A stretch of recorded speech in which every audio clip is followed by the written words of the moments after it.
are buddies and we like to play games in the new Bear Buddies. Hello. Hey. Welcome back to Bear Hi. Buddies. Welcome back. We're at a motel, We're playing. trailer park. Don't know what we're doing. This man looks very Playing GTA. low poly. This guy stood by a truck doing something. What's he doing? I can't tell. I have It's no all fuzzy fucking clue here. What's going on? Anyway. Oh, now we got to plant sticky bombs on the trailers, of course. Is sticky Oh, bombs and I've a got to thing? do it with drift. I always thought that was just a Worms thing, but is it actually a thing? I think it's a thing, yeah. Maybe it is. Maybe it is. Press L1 and use R or the touchpad to select. Oh, okay, right. Oh, I know how to do that. Okay. Whoa. Can I just stop you there? We've got a headline coming in, ladies and gentlemen. Johnny There we Depp go. carries an empty mug as he leaves his hotel in Birmingham. Oh my God! There we go. An empty There's the mug. headline. An empty Wow. mug.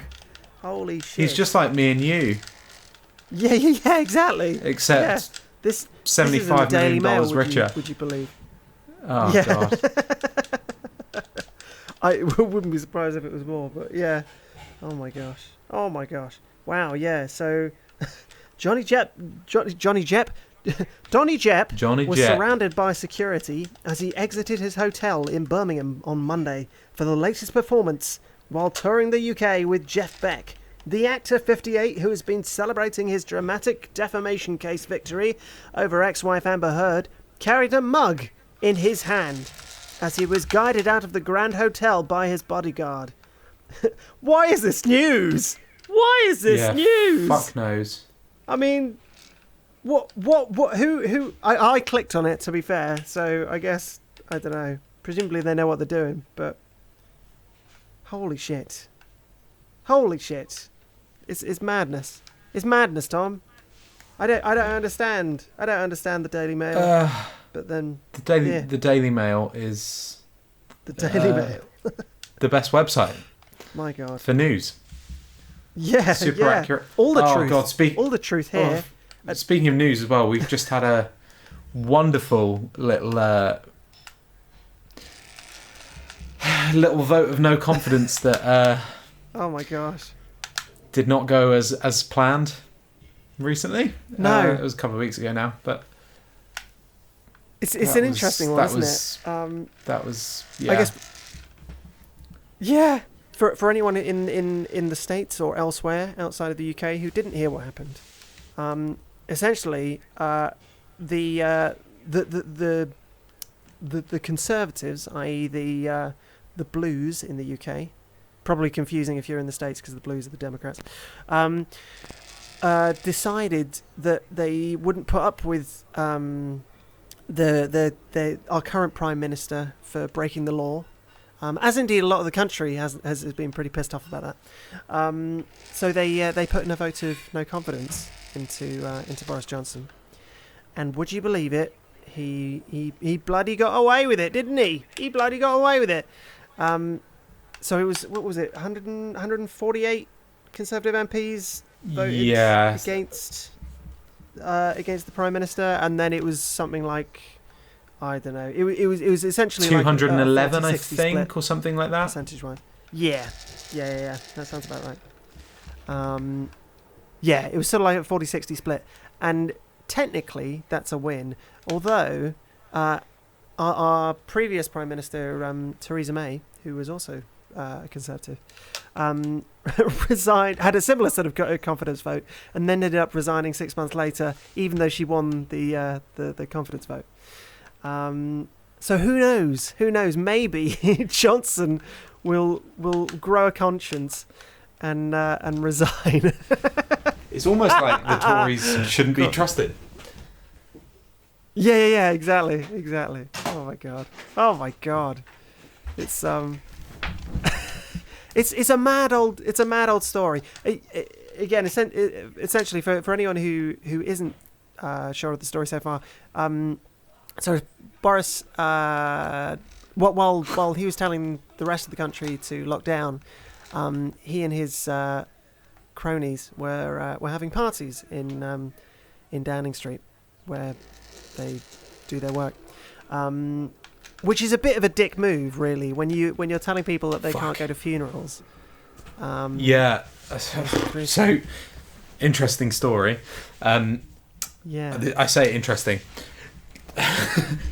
We know this is the content you love on Boring Beverly, so here we go, ladies and gents. Strap in, because this is fun.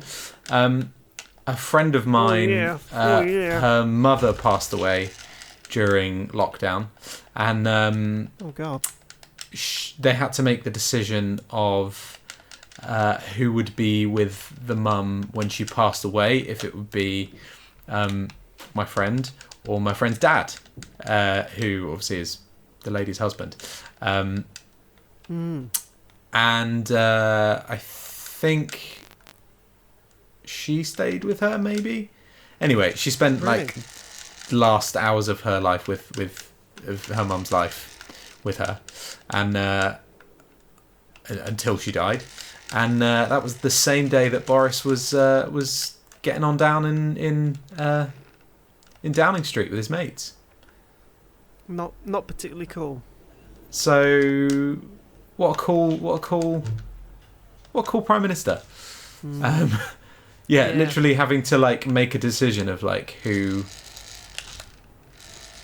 going to be with her when she dies, and Bozza was having a piss up with his mates, and this man remains prime minister. Yeah, which you would think, especially with like all the stuff of going on in like Russia, with all the like abuse of power, you would think. Like of like, all times in history, would think, wait a minute. Yeah, like Boris would be like, okay, we have to be careful about. Are we the bad guys? Yeah. So. Yeah, it's a little bit pot kettle black, isn't it? It's Oh god, so much. I like how does he have like he commands no respect in the rest of the country anymore. It's like I'm sure there is a vocal minority that still support him, but but seemingly, according to polls, he is hugely unpopular at the moment. But yeah, the weird idea that the majority of the Conservatives would want to keep him when he is so unpopular. I don't understand that either. I reckon, and I could be wrong, but I think it might be. I think the Tories are fairly aware that their time is almost up. Excuse me. And so is Pete's, by the sound of it. Oh god. Oh god. Sorry, carry on. Just choking back here. Sorry, you were saying. I think the Tories know that their time is coming. I think they've had a good run, but I think the majority of people are starting to side Labour. Especially the sort of younger generation who are going to be voting soon tend to be very anti-conservative. They tend to be more left-leaning anyway, don't they? And then the older generation tends to be more right-leaning. Not always, but kind of general rule of thumb. Generally, So basically, I wonder if any part of it is just for the purpose of like keeping Tories in power just for a little bit longer. Like, I wouldn't be surprised if they aren't necessarily Boris fans, but they're like, it's this or nothing. No, sure. Maybe.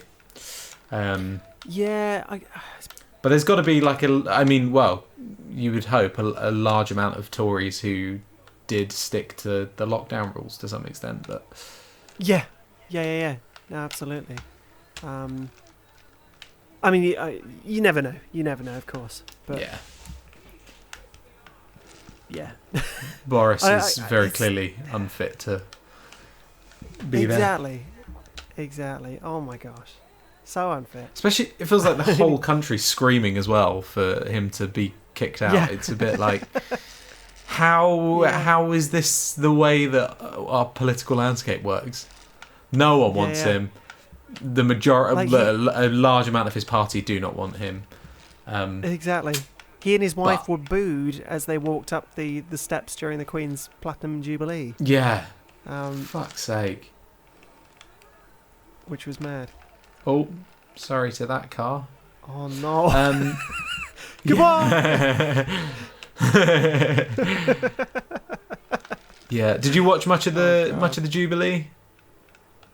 I watched a little bit. I think it was more in hindsight, but sort of after the event.